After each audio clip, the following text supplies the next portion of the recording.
Sir, मुझे मालूम है कि आप ये सवाल मुझे जरूर पूछोगे।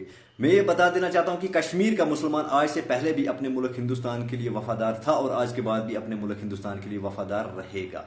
और रही बात ये कि मैं भी आपसे एक सवाल करता हूँ, अगर हिंदुस्तान के किसी भी कोने में कोई अटैक होता है, कोई हादसा होता है, तो पिटता और पिसता कश्मीरी ही क्यों है? आपने ये इससे पहले भी देखा होगा कि किसी भी रियासत में कहीं पर भी अगर कोई हादसा या फिर कोई अटैक होता है तो कश्मीरी मुसलमान या फिर यहाँ पर कश्मीर का जवान जो है वो हिंदुस्तान की अगर किसी भी रियासत में मेहनत मजदूरी कर रहा होता है तो वो वहां पर पिटता है और उसको वहां से भगाया जाता है। वजह क्या है कि उस जवान को वहां से भगाया जाता है। अगर कहीं पर कोई हादसा या फिर अटैक होता है उस चीज के लिए हमारी पुलिस और हमारी फौज ही काफी है।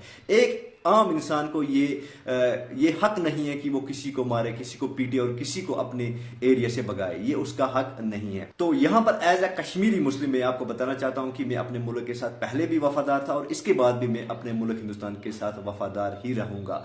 और यहां पर मैं आपको एक छोटा सा उदाहरण देता हूं। अगर एक इंसान के दो बाजू होते हैं या दो हाथ होते हैं, अगर एक हाथ में कट लग जाए तो दूसरा हाथ इस हाथ को जो है वो सहारा देने के काम आता है। वैसे ही अगर इस हाथ में कट लग जाए तो ये हाथ इस हाथ को सहारा देने के काम आएगा। तो वैसे ही अगर मेरा एक हाथ जो है वो एक हाथ मेरा मुल्क है तो दूसरा हाथ मेरा ईमान है। तो मुझे मेरा ईमान ही बताता है कि अगर आप अपने मुल्क के साथ वफादारी करते हो तो आपका जो ईमान है वही आपका हाफ आफ्ता ईमान है। यानी आप अपने मुल्क के साथ मोहब्बत करते हो तो वही आपका जो ईमान का हाफ हिस्सा वही है। तो ये मुझे मेरा इस्लाम बताता है। वहीं पर मुझे मेरा मुल्क इजाजत देता है कि अगर आप मुसलमान हो तो आप अपने इस्लाम की प्रैक्टिस कहीं पर भी कर सकते हो।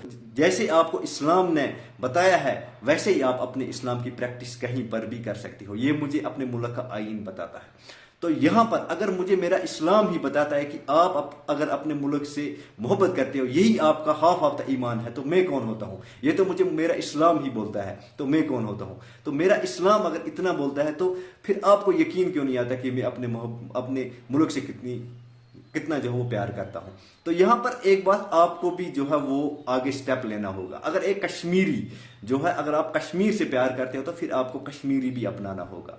अगर कहीं पर भी कोई अटैक होता है, किसी भी जगह अगर कोई अटैक होता है, अगर कश्मीर का जो जो जवान होते हैं, कश्मीर के जो लोग होते हैं, अगर किसी भी जगह होंगे, वो किसी भी हिंदुस्तान के किसी भी कोने में होंगे, तो वहां पर उनको मतलब पीटा जाता है, मारा जाता है और भगाया जाता है।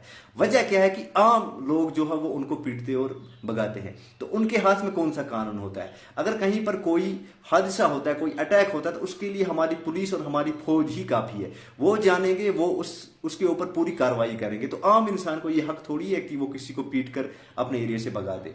तो ये जो सवाल है ये आखिरकार जो है वो मुझे पता था कि आप ये सवाल मुझे बताओगे। तो इसका यही जो है वो सिंपल सा जवाब है कि एक कश्मीरी हर हमेशा अपने मुल्क के साथ वफादार था और आज के बाद भी वफादार रहेगा। लेकिन हाँ, अगर कहीं पर कोई अटैक होता है तो कश्मीरी लोगों के साथ इतना जुल्म नहीं होना चाहिए। अगर बाहर जाते हैं उनको पीटा जाना नहीं चाहिए, क्योंकि जब आप एक कश्मीरी जवान को बाहर से पीटोगे, वहां से भगाओगे, तो उस कश्मीरी जवान के दिल में वो आग जो है वो मरते दम तक रहती है और आपके लिए उस कश्मीरी जवान को नफरत, उसके दिल में नफरत रहती है। तो वजह यही है कि यहाँ पर ये चीजें होती है। बस आपको अगर जैसे कश्मीर को अपनाते हो वैसे ही आपको कश्मीर के लोगों को भी अपनाना है। तो बस इतना